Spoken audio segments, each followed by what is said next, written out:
Good day, everyone. Nick Katko from BMA, and welcome to our May webinar on value stream management, controlling the value stream using daily lean management practices. I want to do the technical check first. Can you see me? Can you hear me? Can you see my screen? And if you could confirm that in the questions, that would be good. All right, thank you very, very much.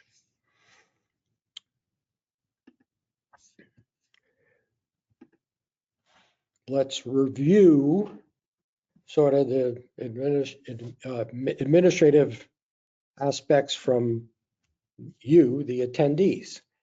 Handout. You can get a copy of today's handout in your control panel. Under handouts, you can download it. If by some chance you forget to do that, or if you're watching the recording and would like to get a copy of the handout, please just send me an email. I'll be glad to send it along. If you want continuing education credit for this webinar, you have to attend the live webinar. You have to answer 3 of the 4 polling questions, and then simply email me and I'll send you a certificate. And if you are not doing any continuing education, but just want a certificate of attendance, I'll also be glad to send that out to you. Excuse me.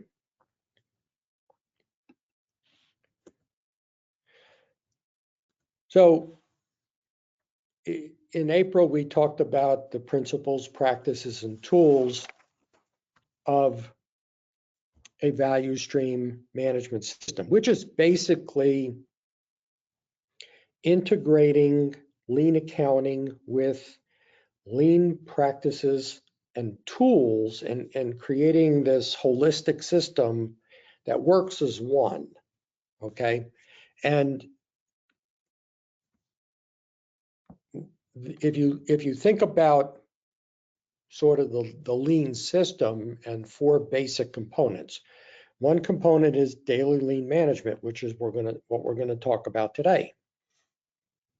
The key integration with lean accounting is the daily lean performance measurements. Another component of a lean system is the continuous improvement system. All of the different ways you do improvement, whether it's Kaizen events or smaller improvement events. The integration there is the weekly lean performance measurements and box scores. We're going to be talking about that along with the planning system in June. We'll cover continuous improvement, the planning system, and management system. The planning system, what's the integration? Your lean performance measurement linkage chart. And what I mean by planning is Hoshin or strategy deployment. And really your box scores really work there, to set targets for improvement company-wide. And then also using monthly box scores at each value stream level to see, are we making progress towards the targets we agreed upon in strategy deployment? In terms of the management system, what I'm talking about there is mainly using box scores in terms of analysis and decision making. Okay, so we'll cover the rest of this in June. So what are we going to strive to learn today? I'd like you to be able to explain and understand the purpose of a daily lean management system. Explain the steps to develop a daily lean management system. There's pretty much standard work in developing the system. If you follow the standard work, you'll create a good system. If you sort of decide, well, I'm going to, pick and choose or do whatever, we're going to pick and choose what aspects of daily lean management we want to use, and we're going to do it our own way, you may not end up with a good system. It's important to understand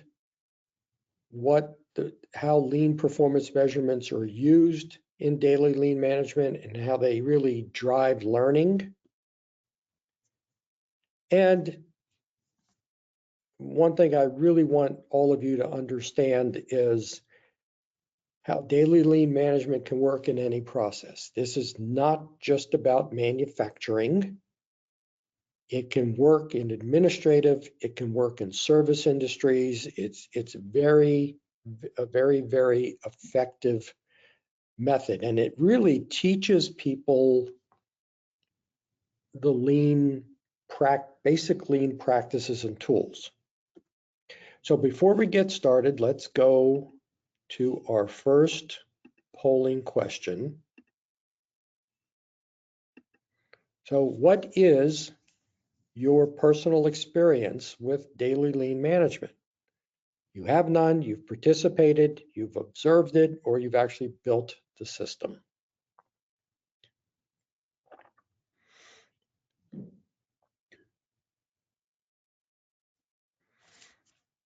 And by the way, if you have any questions as we go along, type them in the question pane, and I will try to answer them during the polling questions.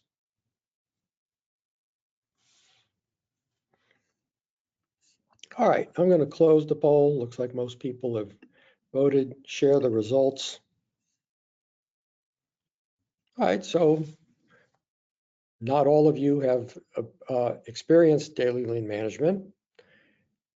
Participating and observed it, good, and built the system. So a few of you have done that. Good. All right, let me hide the results, and we will move on with the presentation. So, I've heard about daily lean management for many, many years, and I thought it was something really mysterious, that you really had to have a deep understanding of lean to really to know what this is. And then, a few years ago, I realized it's really a daily PDCA cycle. That's all daily lean management is. And if you understand PDCA, and if you apply PDCA in your daily lean management, you'll come up with a pretty good system. Okay, and much like if you're doing a Kaizen event, you want to follow the PDCA process. You don't want to skip steps doing the Kaizen event, or else it doesn't turn out well. Same thing with daily lean management. So the first thing you want to do, you want to plan the work based on the demand from the demand on the process for the day and the available capacity. You basically need to look at that and balance it, okay? And make some determinations. If demand is greater than capacity, what are we going to do?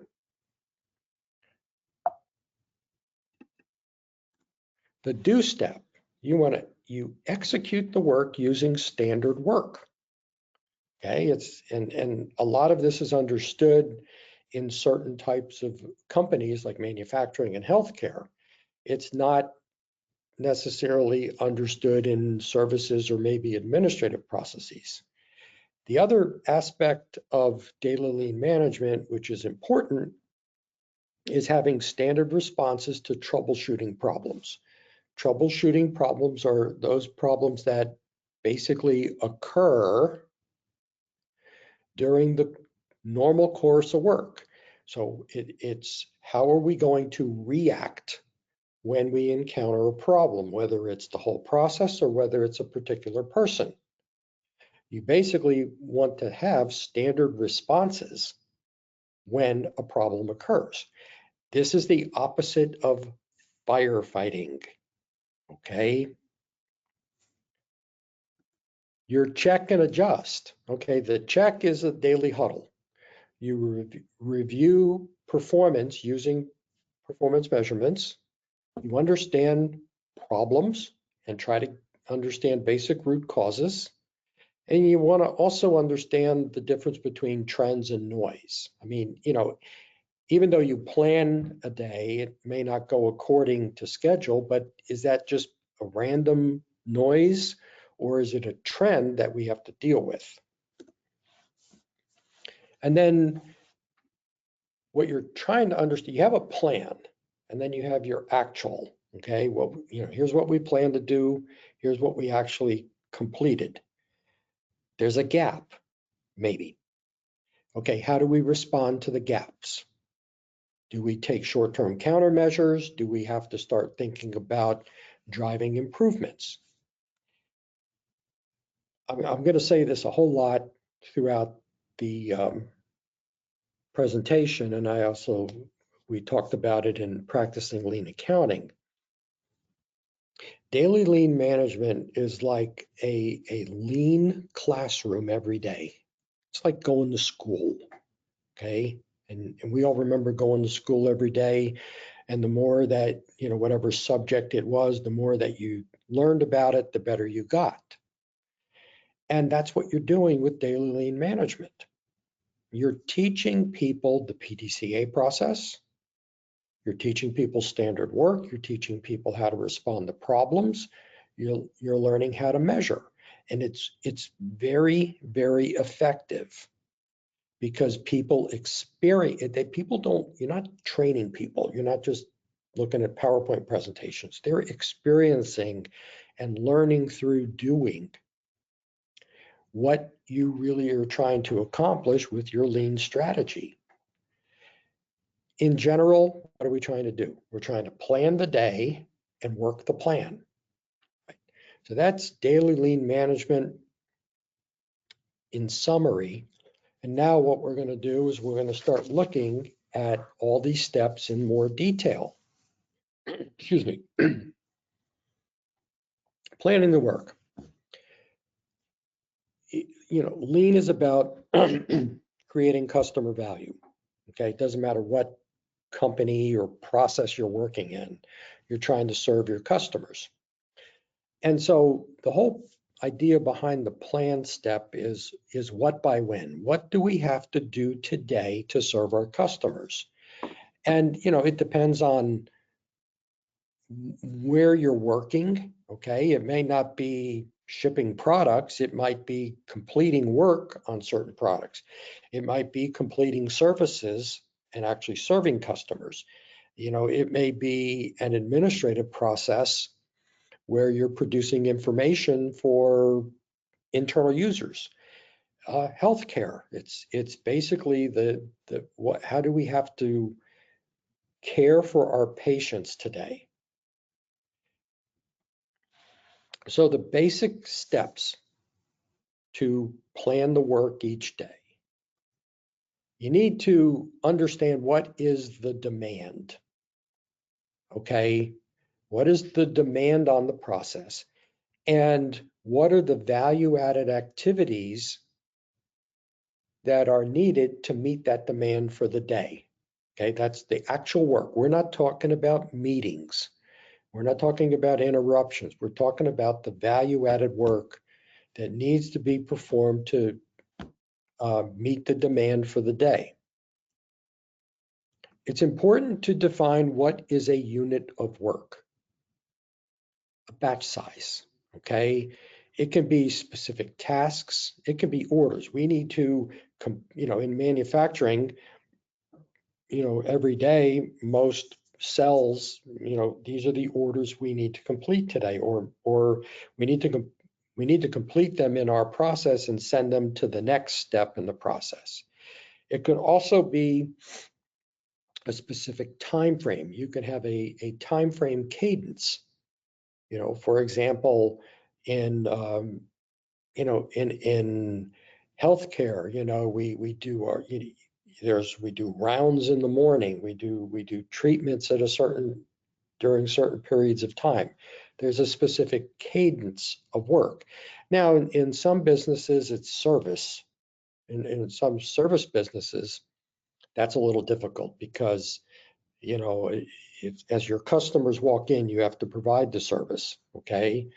For example, if it's a retail store or a restaurant. Now, you know, if you think about like auto repair shop, you know, they schedule the work, okay? So they have specific orders to complete. Like, you know, recently I was trying to get some work done on brakes and I wanted to do it Saturday morning. There was nothing available because they have limited hours on Saturday morning. And they really only do the small jobs like oil changes on Saturday morning. They don't want to take on a large job which could cause problems and take a long time. You have to understand your capacity. Okay, what is the availability of the resources, whether it's people or machines to do the work? Now, rule number one in terms of capacity is you only schedule to 80% of available capacity. The 20% is buffer. It's for the unexpected, it's for the problems and issues. You never schedule to 100% of a capacity. Okay, that gives you, that allows for the, also it allows for things like meetings or unexpected interruptions, things like that. And so your plan is, what is the demand that we have to prioritize and schedule to 80% of the available capacity. If there is more demand than that, it just goes into the backlog. And we will deal with it, but it's not the priority for the day. Now, you know, this doesn't mean you don't work overtime or things like that. Let me show you a few examples with some numbers and you can get some ideas. So let's look at a manufacturing example. So what is the demand for the day? So let's say 400 units need to be produced. The average cycle time to complete these units is 10 minutes. So this cell needs 4,000 minutes of capacity to meet that demand. And it's this, let's say this cell is machines. So what do we have? We have 8 machines. They each work one 8-hour shift. That's 64 total hours, okay, per machine. 80% of 64 is 51 hours. And the 51 hours comes to 3,060 minutes. Okay, so now we have demand of 4,000 minutes. We only have capacity for 3,060.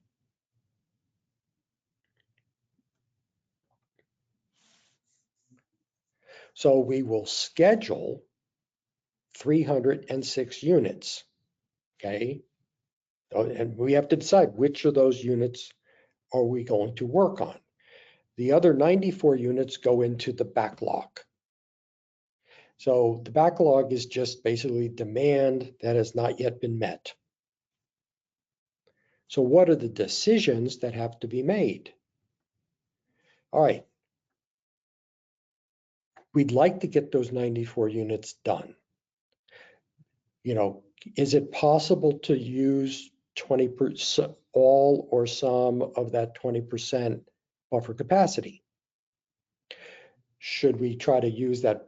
You know, but again, the buffer capacity is to deal with the unexpected. For example, if a machine goes down unexpectedly, it won't be able to run.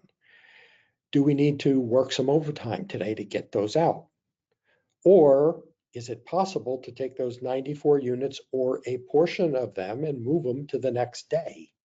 So these are the decisions that are made in the plan step. what's possible. So now let's look at accounts payable. Manufacturing, pretty much standard kind of stuff. There's a plan, there's jobs to complete each day. That's the routine. When you get into administrative processes, sometimes it's a little bit different, okay? There's work that you know, and then there's work that you don't know. So let's look at another way to plan the day. So let's say that there are 3 people who work in accounts payable, Zeta, Noah, and Asa. They work an 8-hour day, but we're only going to schedule them for 80% of available capacity. So we just ran that down to 6 hours of work, okay? So what work needs to be done? So there's 7 hours of raw material invoices which need to be entered, and that's known because you know about how long it takes to enter a raw material invoice. There's other invoices to enter, 6 hours. There's expense reports to enter, 5 hours. So that's 18 hours right there of value-added work. There's also 3 hours of invoice discrepancies which need to be done. So now you have 18 hours of capacity, but 21 hours of work because those discrepancies need to be resolved. So how are you going to plan this out? Well, it just so happens that Zeta is pretty good at the raw material invoices. So she's going to do 6 hours worth of that. 1 hour goes into the backlog. Expense reports. Noah is good at that. He's going to do those 5 hours, but he still has 1 hour of capacity. Asa happens to be really good at the invoice discrepancies. So he's going to work on those 3. So that's their plan for the day. The other invoices, well, Noah has capacity, so he can do 1 of those. Asa has capacity, he can do or 1 hour's worth, sorry. He can do 3 hours worth, and then 2 go into the backlog. And if sort of the day is going well and there's no interruptions or problems and issues, you might be able to you probably can pull those 3 hours of work in and get it done. Because really, they work 24 hours in total, not 18. But also the other invoices and the raw material invoices, if they sit for 1 day, that's okay because they're not due to be paid tomorrow.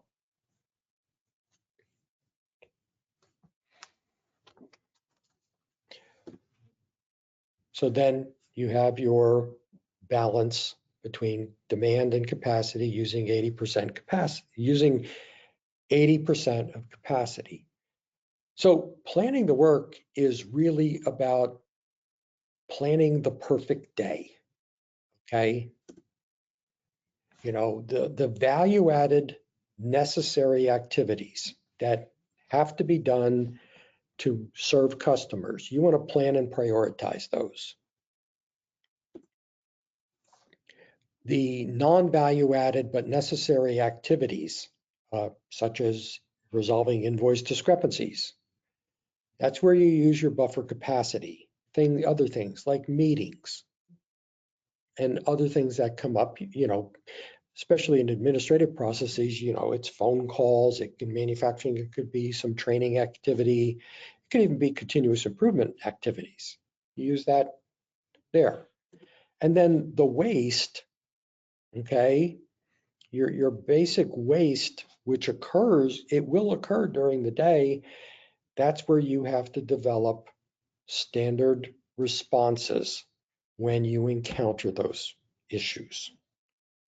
So that wraps up the planning section, and let us do polling question number 2. So which of the following is example of a unit of work in a process? manufacturing jobs, some must complete today, auto repairs to be completed today, accounts payable entering invoices between 1 and 3 p.m. each day.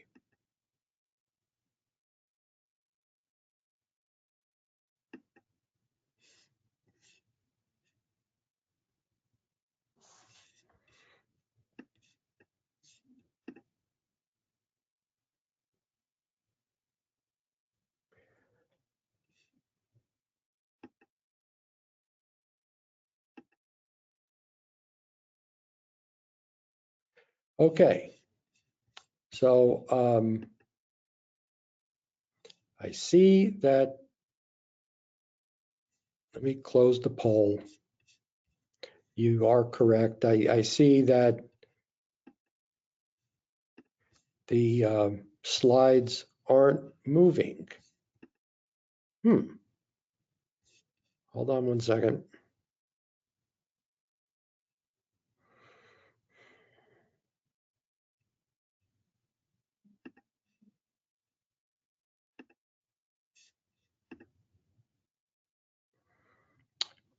I thought I was showing my main screen, but I wasn't. Sorry about that. Can you see my main screen now?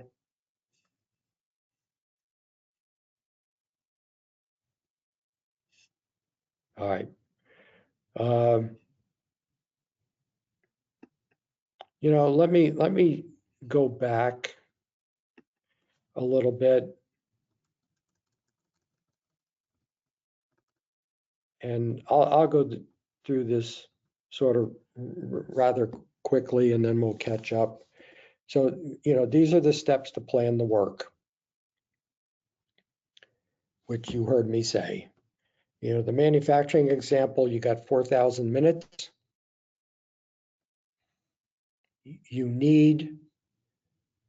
You have 4,000 minutes of demand. You only have 3,060 minutes of capacity, which is 80% of 64 hours. So you schedule 306 units. That's the 3,060 minutes of capacity. 94 units go into the backlog. And then you have to decide, what do we do to try to finish those 94 units? You might be able to, you might use the buffer capacity or plan to use it. Maybe we only reserve 10% today. Maybe we work overtime, or maybe we move the 94 units to the next day. And then accounts payable, sorry, you have 18 hours a day. You're right, you have 18 hours of capacity at 80%. You have 18 hours of value-added work, but you also have 3 hours of non-value-added necessary work, and you balance it out. And in this case, they balanced it out based on the skills of the people and which types of invoices are they best to work on. And then planning the day, you plan the value-added activities, you use your buffer capacity for the non-value-added necessary activities, and then you develop responses for problems and issues and waste that you encounter during the day. All right, sorry about that, folks. And we're not going to do polling question number 2, so let's move on to doing the work. Okay. So, and one reason I didn't catch that is because I do these myself, and I don't have anybody to look at the questions or anything like that. So sorry about that. Okay, doing the work. So this is about standard work and how you respond to non-standard conditions. There's lots of really good, there's books on standard work. There's lots of people who really emphasize standard work in terms of training and education and things like that. I'm not going to go into a whole lot of details about it, okay? But you know, what in general, what is standard work? Okay, and it is the best known way to effectively and efficiently perform an activity in a repeatable manner. It is not necessarily the perfect way to do it. It is the best way we know today. Okay. Documentation. You want standard work to be simple and visual. We're not talking, this is mainly for people that are in administrative processes, we're not talking about standard operating procedures. We're not talking about a big thick book that you pull out. It's not a manual. This is something that's simple and visual. And there's the basic elements of standard work is, you know, what do I have to do? How do I do it? There's an, you know, why do I have to do it? How long should it take for me to do it? Okay. And the reason you want, you know, there's a couple reasons you want standard work. One reason you want standard work is you're trying to produce something right the first time, whether it's a product, whether it's a service, whether it is information. You're trying to, there's an element of quality. It may not be perfect quality, but it's the best quality we can produce today.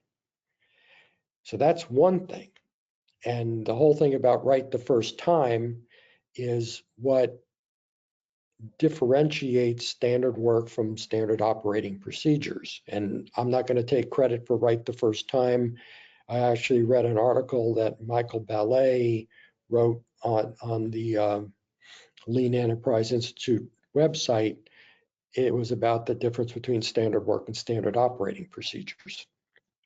The other aspect of standard work is it helps people identify non-standard conditions. Okay, this is what I'm supposed to do. If I can't do it this way, it is a non-standard condition. Okay, standard operating procedures don't do that. Standard operating procedures basically say, do this, do this, do this, but they don't help you understand the non-standard conditions. And you know, manufacturing understands this. You know, you can only build a product one way. If you build it a different way, then you may not have a functioning product. And that's why standard work is built in. Healthcare is very similar. And, you know, certain service businesses are very, very similar in terms of, you know, like repairing something. You know, if you bring a repairman into your house to fix your dishwasher, they need to fix it. And if they can't fix it, they need to be able to tell you why. For example, oh, you know, there's a part that we don't have that we have to order. They don't sort of fix it. They don't sort of think they fix it and then leave and then it doesn't work. Administrative processes are different, okay? You want to be able to understand non-standard conditions. So this is just a simple example of standard work, and it is an order entry process in a manufacturing company, and it's very specific to GA Smith orders, okay? And so what this company did is, you know, they listed the basic step, this order entry, they listed the basic steps of the process to enter a GA Smith order. They took a screenshot of the order entry screen and they list exactly what, you know, any special information that needs to be put in to that order entry screen for these orders. And it's available and it's accessible. So I mentioned that, you know, you want to be able to identify non-standard conditions. So what are these non-standard conditions? Problems and issues as they arise, okay? Failure to perform an activity at the required time. Certain tasks take longer to complete than planned. Unplanned changes to demand and/or capacity during the day.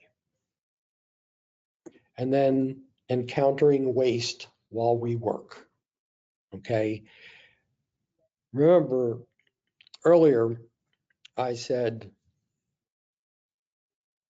understanding non-standard conditions is having a standard response, which is the opposite of firefighting.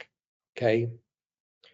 So what you have is you create standard work for troubleshooting.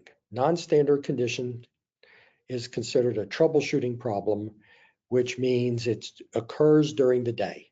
How are we going to react? Okay, so how do you set this up? So first you have to think about how fast does a process need to recognize and respond to changing conditions?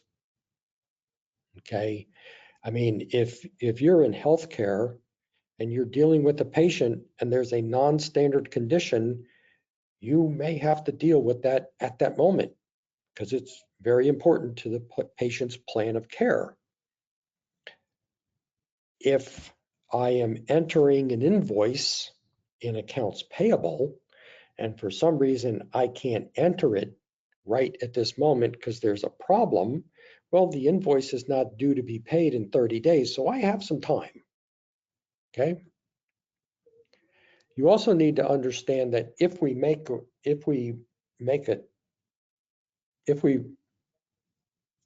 a change, how long does it take for that change to be reflected in the process performance?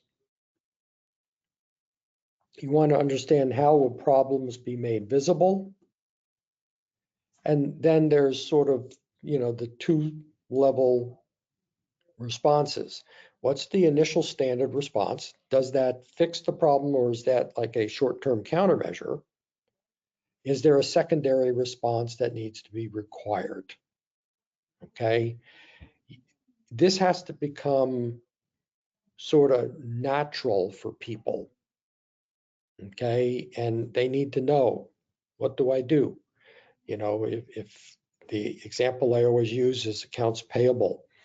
I'm about to process an invoice. There's a problem. I cannot process it. Do I set it aside and work on it later and continue processing the other invoices? Do we give it to someone else to work on right now? Again, just standard responses. Okay, let's do polling question number 3. So which of the following is not true about standard work? It only applies to manufacturing. It is used to identify non-standard conditions, needs to be simple and visual, and is the best known way to complete work today.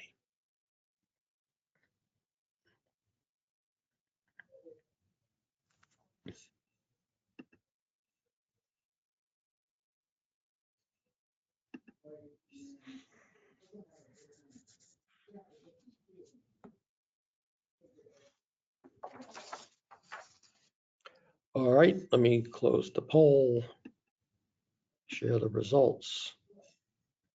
Yeah, most of you got that correct, that it only applies to manufacturing. That is not true. I have found, and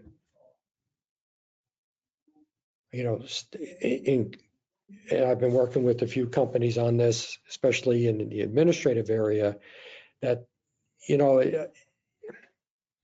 sometimes there's the way that administrative work gets done is sort of based on tribal knowledge.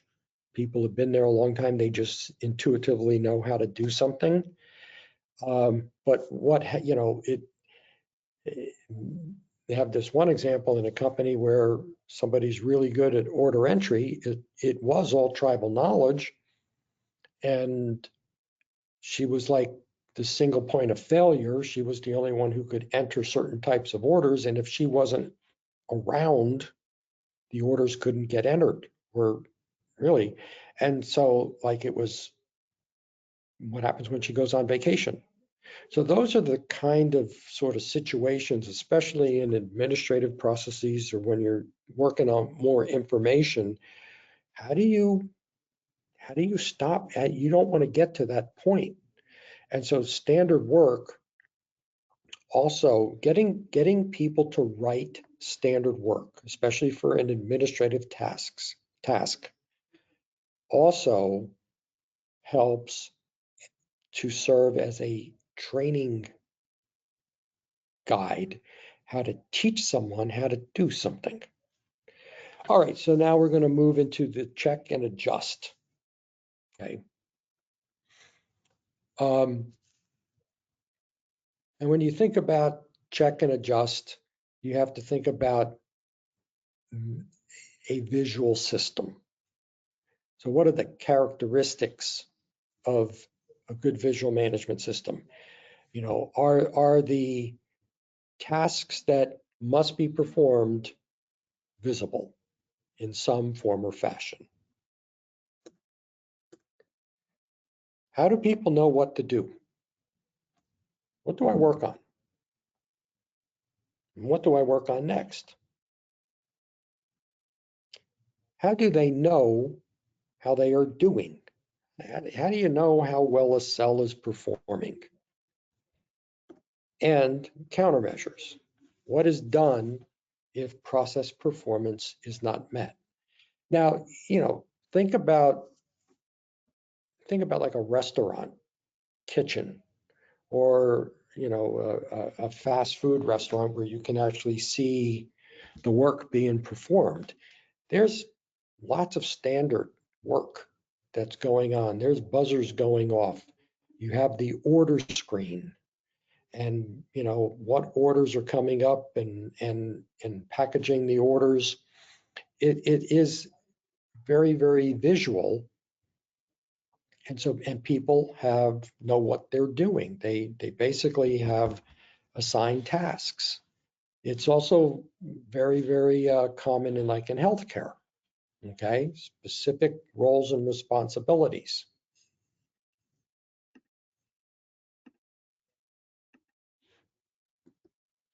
So control the work. Now, when you're dealing with tangible products, it's pretty easy. You know, you can set up a supermarket in manufacturing a Kanban system. You see what needs to be worked on. When you get into administrative tasks and even sometimes services, what do I work on next? And what is the schedule for the day? So this is just an example of a two-person accounts payable department. And you see the first row, Evelyn. And Evelyn has a 2-hour work bin, 8 to 10, 10 to 12, 12:30 to 2:30, 2:30 to 4:30. Sue, 8:30 to 10:30, 10:30 to 12:30, 1 to 3, and then it's blank. And then below that is the backlog and the plan. So the idea is, you know, each person gets a queue of, they get a batch of 2 hours of work. And there's the backlog. This is the demand on the bottom, and it could turn into a backlog, for example, if it's more than 2 hours of work. Notice the red rectangle on the right side. That is the buffer capacity. You see that Sue doesn't have anything scheduled from 3 o'clock to 4:30. And that's the idea that Sue would be working on different problems and issues. So developing an effective visual management system and controlling the work is very, very important in any process.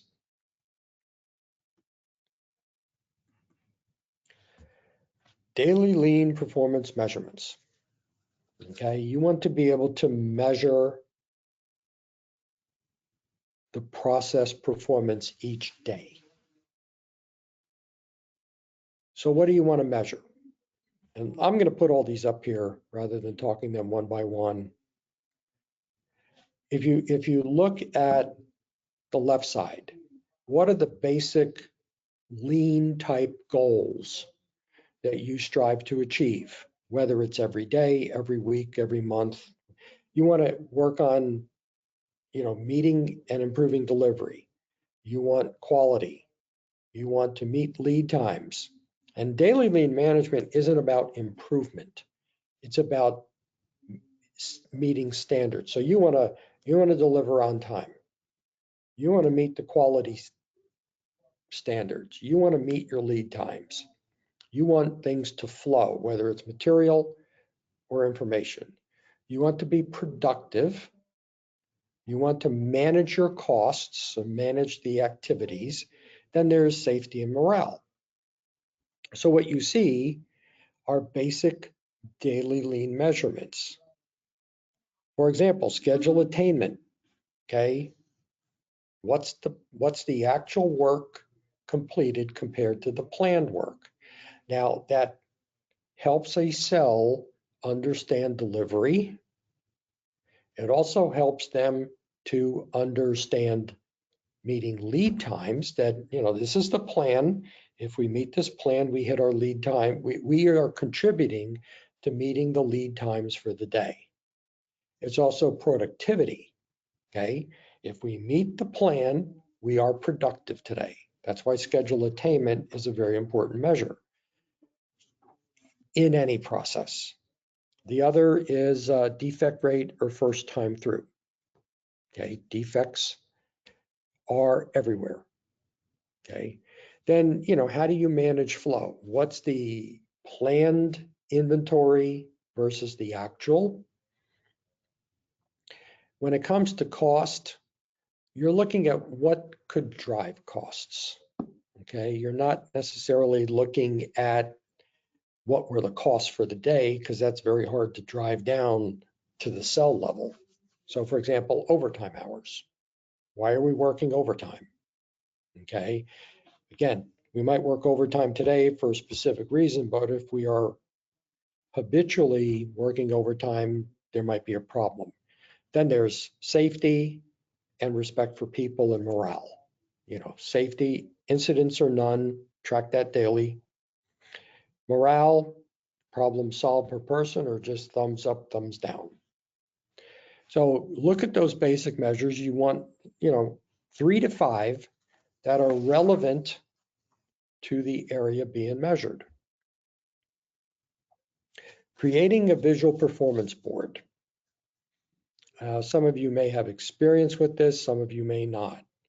But what I found is that you want a standard for a visual board. I did work at one company where they let people create their own boards, and I remember it was a manufacturing company, it was a tour. And first of all, the boards were very difficult to understand because they were laid out differently. And secondly, some of them were incomplete. So, daily lean management is a PDCA process. So getting a board built, if you sort of try to figure out, let's build the board based on PDCA, it gives you a level of standardization. The plan, what's a demand? Do we need to show its balance with the capacity? What's the backlog? The do, as the work is getting done, how do we track either do we need to track the completion of the work? Do we need to understand what's in process?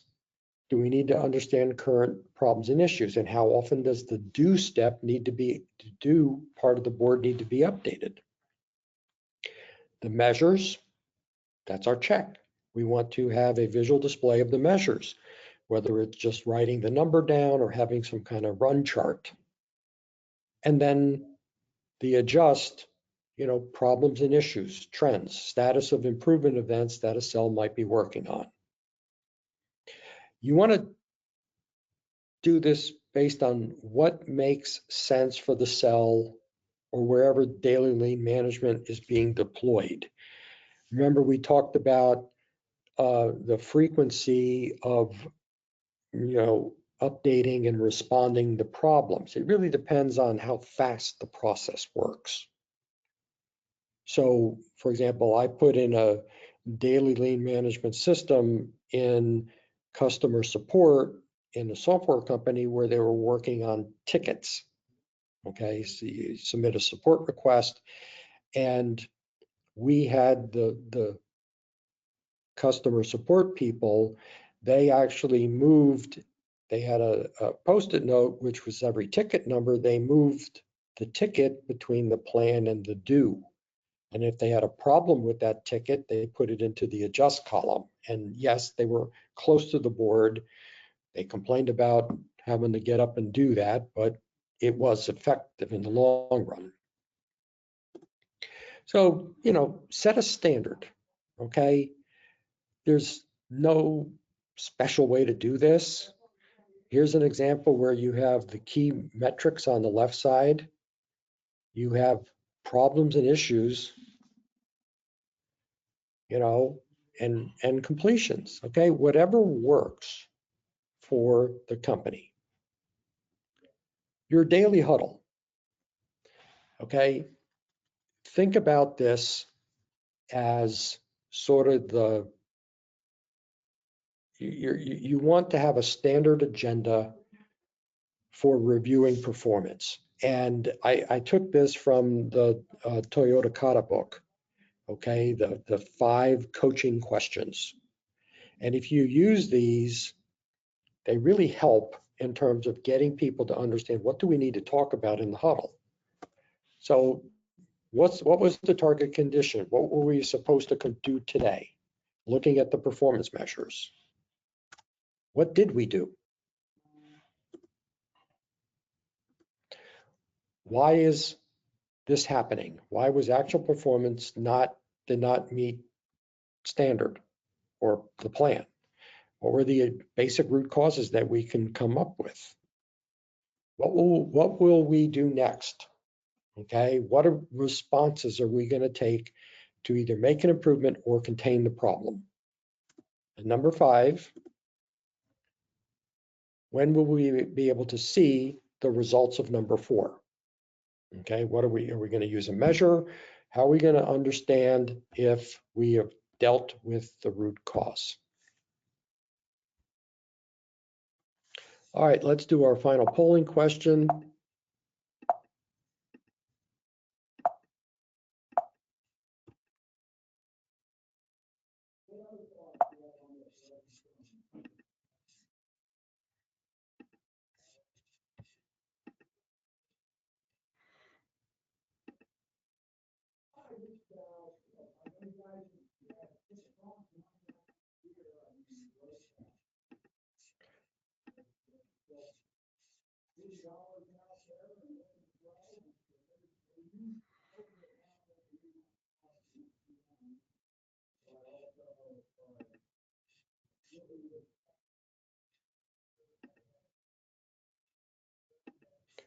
All righty. Give you a few more seconds to complete. I'm going to close the poll. Just about everybody. A few more people still need to answer. Okay, I'll wait.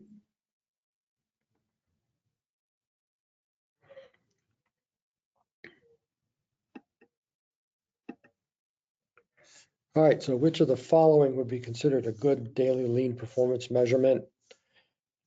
Schedule attainment based on 80% capacity. Yes, that is the correct answer. All the other ones really are more people-centric, okay? And they're not really about the performance of the process. I'm going to hide the results and do a quick wrap up, and then I'll see if there's any questions. As I mentioned, daily lean management is like I consider it a classroom every day, okay? It's better than lean training. It's about people experiencing. So they learn every day, and they learn about basic lean practices and tools. They engage in teamwork. They engage with each other, okay? They have to talk about what's going on.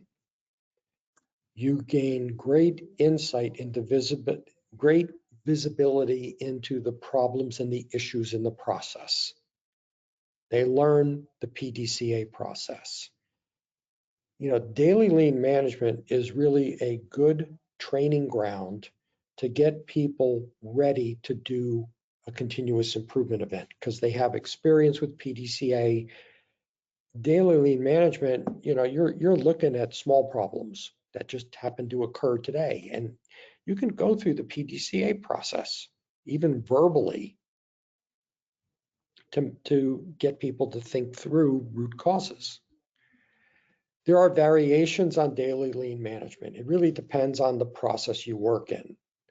So you can do day by the day, okay? Where if you think about identifying problems and responding, you say, well, okay, we don't have to necessarily deal with every problem immediately. We have time to fix it. We can fix it tomorrow. We can respond tomorrow. Then there's day by the hour, where you need to respond as soon as possible during that day. Then you have week by the week, okay? So if you think about something like, and you have week by the day. So if you think about like a software company and the development of software, day by the hour doesn't work. Week by the day might work. Week by the week might work, okay? But, if you're in high volume manufacturing, you might be day by the hour. If you have very short processing times and you try to get orders out every day. In administrative processes, you have to really think about that. Like I said, accounts payable, day by the day. Maybe in accounts receivable, when it comes to billing customers and invoicing, it might be day by the hour. If we have a problem and we can't send the invoice out, we're talking about revenue. Closing the books, probably more day by the hour than day by the day, especially if you have a short close time. So you have to think all of this through. The basic steps to create a daily lean management system. Build a model line, okay? And what I mean by that is fully implement daily lean management in one process, whether it's in an administrative process, in a healthcare setting, in a manufacturing. Build the model, okay? So people, you're practicing the entire daily lean management system and people can see it. One method to get started is, as I mentioned earlier, is build a board using the PDCA format. If I'm trying to get people working in daily lean management, I say build the board, because if you build the board and you use the PDCA format, you're getting them to think, how am I going to plan? When we do the work, how are we going to execute the work? How are we going to check with measures? How are we going to adjust with the daily lean huddle? And again, it's about learning. Daily lean management is not about doing, it's about learning. I highly recommend coaching. Okay, it's important to have someone experienced in daily lean management to help a team who doesn't have experience get it set up. I did work at one company, it was a small company, and we set up, I think, 4 or 5, I think we set up 4 boards in an office setting. And you could walk through this office in a couple minutes. It's really small. There was like 40, 50 people working in there. They did daily huddles and boards, and they all did them differently. And I had to coach them into standardizing things. And make sure quality is built into your daily lean management system. All right, so that wraps things up. Okay. I have one more value stream management webinar on June 25th. It's about improving the value stream. If you haven't registered, you can register. Haven't decided anything about quarter 3 webinars, but you're on the mailing list and you'll find out. Lean accounting certification courses, okay, they're available, and I'm offering all of you who have registered for this webinar and attended a webinar special. Enroll before June 30th, you get $100 off, and that's either per person or per person. It's per person, even if you do group. You can do that, or you can try the first class free. Okay, you sort of have a choice here. Okay, you can try the first class. I can set you up. If you like it, then you can say yeah, and then I'll pay you. If you don't like it, fine. So you can choose. Okay, let me see if there's any questions. All right, Donnie asked about an example of as a way to do this digitally. I'm not sure really what you're talking about, Donnie. You're talking about like a digital daily lean management board? Send me an email. We can talk about that. All right, so it's a little past the top of the hour. Thanks for attending. Sorry for the technical issues. You have any questions, please feel free to contact me, and I hope to see you at the June webinar. Bye-bye.